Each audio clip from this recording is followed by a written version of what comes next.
Hello dear students of class seventh. हम पढ़ रहे हैं चैप्टर फूड और आज हम बात करने वाले हैं other modes of nutrition in plants.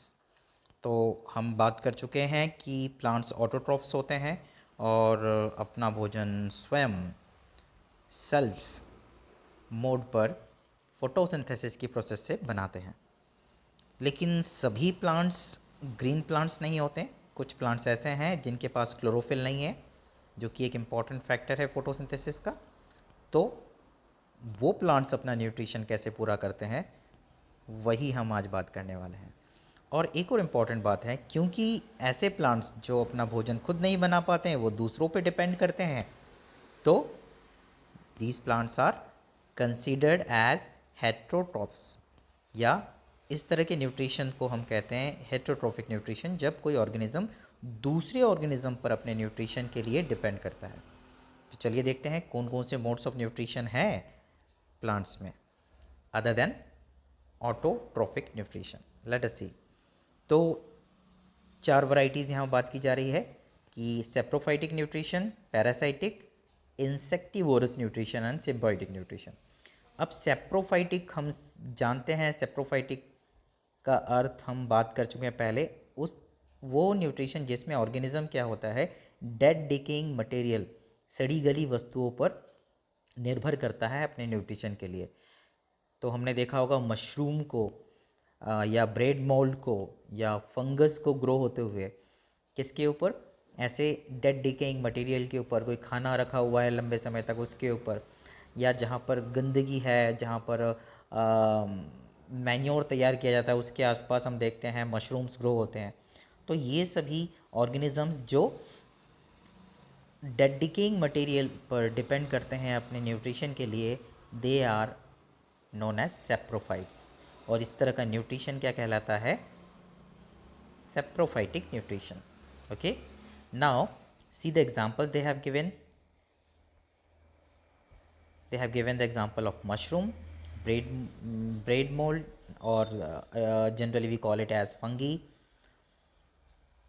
अब इनमें होता क्या है, जैसे मशरूम जहाँ ग्रो होती है वो अपने बॉडी से कुछ डाइजेस्टिव एंजाइम्स या डाइजेस्टिव जूसेस को इन डेड डिकेइंग मटेरियल पर स्प्रेड करती है। और जब ये डेड डिकेइंग मटेरियल कन्वर्ट हो जाता है एब्जॉर्बेबल फूड में, तो उसे वो एब्जॉर्ब कर लेती है।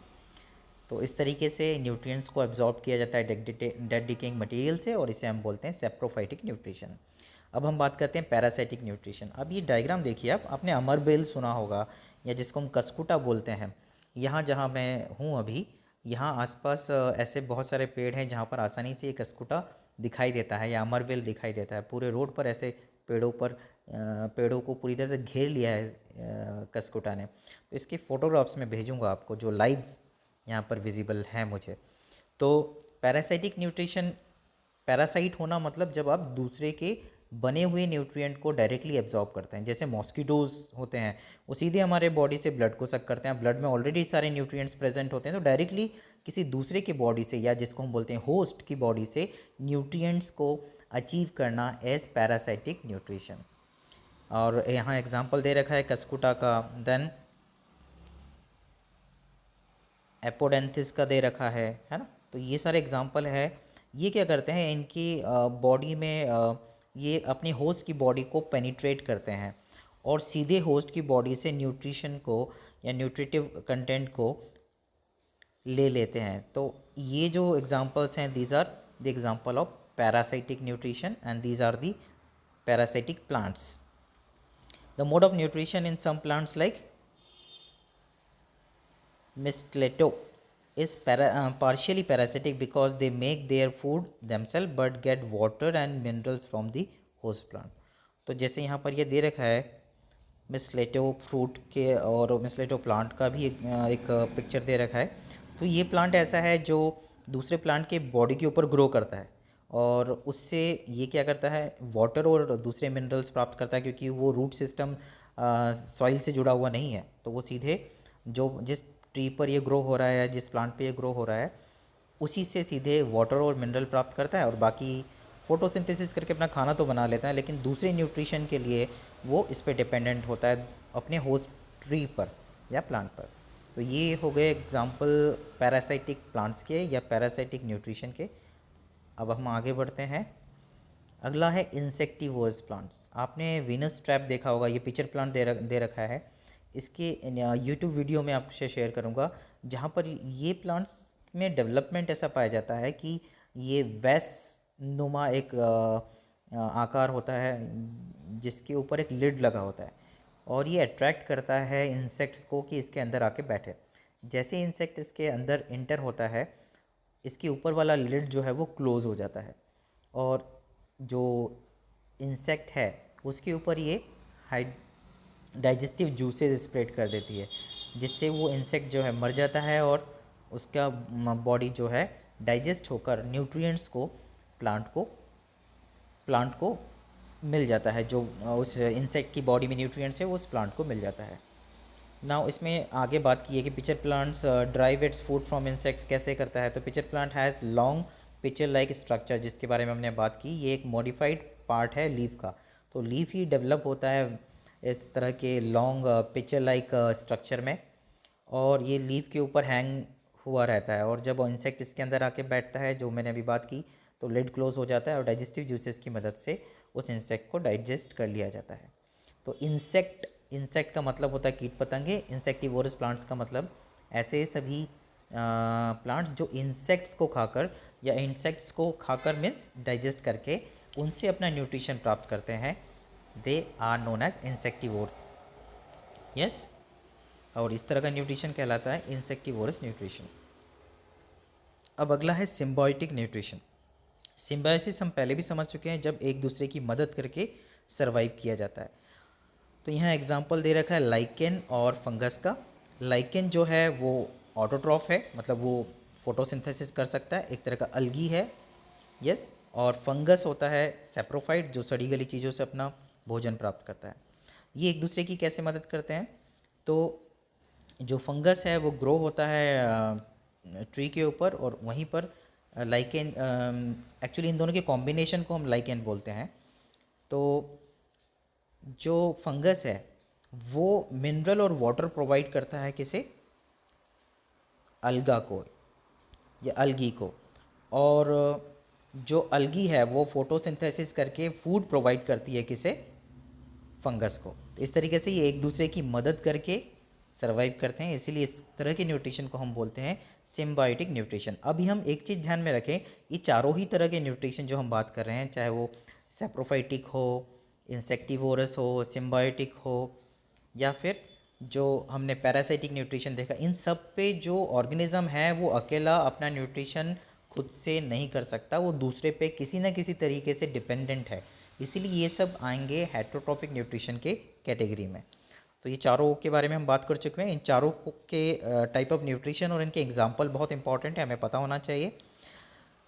How are nutrients replenished in this soil. तो अब हम बात करने वाले हैं अगले टॉपिक के बारे में, जो लास्ट टॉपिक होगा इस चैप्टर का, कि किस तरीके से सॉइल के अंदर मिट्टी में उर्वरता या जो न्यूट्रिशन है, न्यूट्रिएंट्स हैं, जो प्लांट्स, अब कोई प्लांट या हम खेती करते हैं तो जो सॉइल के न्यूट्रिएंट्स हैं वो तो क्रॉप्स एब्जॉर्ब कर लेंगे, फिर वो जो न्यूट्रिशन है जो सॉइल से ख़त्म हो गया है उसको हम रिप्लेनिश कैसे करेंगे, दोबारा कैसे स्थापित करेंगे। तो हम देखते हैं जंगलों में जो पेड़ पौधे होते हैं उनकी पत्तियां गिरती हैं, उनके फल गिरते हैं, उनके डेड डिकेइंग मटेरियल बॉडी से डिटैच होकर सॉइल पर गिरते रहते हैं, और इन्हीं सभी चीज़ों से सॉइल में जो है न्यूट्रिएंट्स जो है रिप्लेनिश्ड होते रहते हैं, क्योंकि सॉइल में कुछ बैक्टीरिया होते हैं जिनको हम सेप्रोफाइट्स कह सकते हैं। ये जो है, या दूसरे सेप्रोफाइट जो हैं, ये ग्रेजुअली इन सभी डेड डिकेइंग मटेरियल को डिकम्पोज करके सॉइल में ह्यूमस की मात्रा को बढ़ाते हैं, और यही मैन्योर का काम करती है, और सॉइल में जो न्यूट्रिएंट्स हैं जिनकी आपूर्ति को ये बना के रखते हैं, है ना, लगातार ये रिप्लेनिश होता है। अब इन्होंने 3 मेथड बताए हैं। बाय यूजिंग मैन्योर हम कैसे कर सकते हैं? तो हम मैन्योर यूज़ करके सॉइल की फर्टिलिटी को कंटिन्यू कर सकते हैं, रिप्लेनिश करते हैं। मैंने जो अभी बताया वो नेचुरली होता है, लेकिन हम अपनी तरफ से भी कर सकते हैं, जैसे हम घरों में पौधे लगाते हैं या खेती करते हैं, उन जगहों पर जो न्यूट्रिएंट्स की ज़रूरत है उसको हम इन माध्यम से पूरा कर सकते हैं, by using manure, by using fertiliser, by crop rotation method. तो यूजिंग मैन्योर मतलब हम लोग खाद यूज़ करके, यूजिंग फर्टिलाइज़र जो केमिकली प्रोड्यूस्ड होते हैं जैसे यूरिया, उसको यूज़ करके कर सकते हैं। और तीसरा तरीका इन्होंने जो बताया है क्रॉप रोटेशन। क्रॉप रोटेशन का मतलब ये हुआ कि आपने इस बार गेहूँ उगाया है तो अगली बार गेहूँ की जगह कोई दूसरी फसल उगाए, क्योंकि गेहूँ गेहूँ के पौधे जो होंगे या फसल जो होगी वो एक पर्टिकुलर टाइप के न्यूट्रिएंट्स को सॉइल से एब्जॉर्ब करेगी। तो अगर बार बार गेहूँ लगाएंगे तो वो एक पर्टिकुलर टाइप का जो न्यूट्रिएंट है सॉइल से वो लगातार ख़त्म होता जाएगा। तो अगर हम रोटेशन करेंगे तो सॉइल को लंबा समय मिलेगा उस पर्टिकुलर न्यूट्रिएंट को दोबारा हासिल करने के लिए या दोबारा एक्यूमुलेट करने के लिए या रिप्लेनिश होने के लिए। तो इसीलिए क्रॉप को रोटेट करना बहुत इम्पॉर्टेंट है। तो ये भी तरीका हो सकता है सॉइल की फर्टिलिटी को नेचुरली बनाए रखने के लिए। अब यहाँ बात की जा रही है nitrogen in the soil can be replenished by using manure और spent slurry from the biogas plant. Biogas plant का जो स्लरी निकलता है, जो वेस्ट निकलता है बायोगैस बनने के बाद, उसको यूज़ कर सकते हैं एज ए मैन्योर नाइट्रोजन को क्योंकि नाइट्रोजन इंपॉर्टेंट फैक्टर है प्रोटीन सिंथेसिस का, ये हमने बात किया।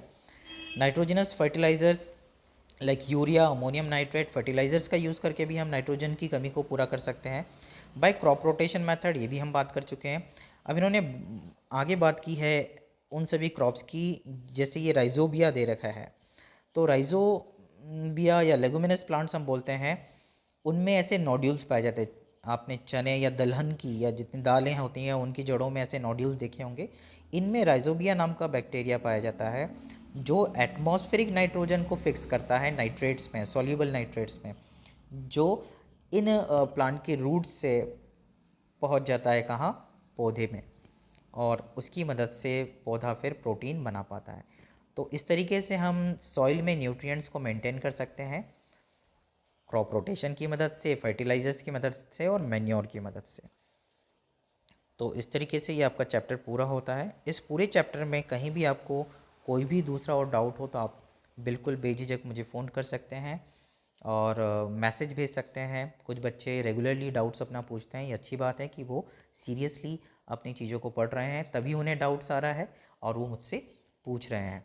आप इस चैप्टर के क्लोज़ होने के बाद, है ना, हम लोग एक ऑनलाइन क्लास करेंगे जिसमें इस चैप्टर के सभी क्वेश्चंस को डिस्कस कर सकते हैं, डाउट्स को डिस्कस कर सकते हैं। So thank you so much, we have completed this chapter. Now all these oral questions and the exercise questions will be your assignment and you can complete it in next 2 days. Thank you, take care, bye bye.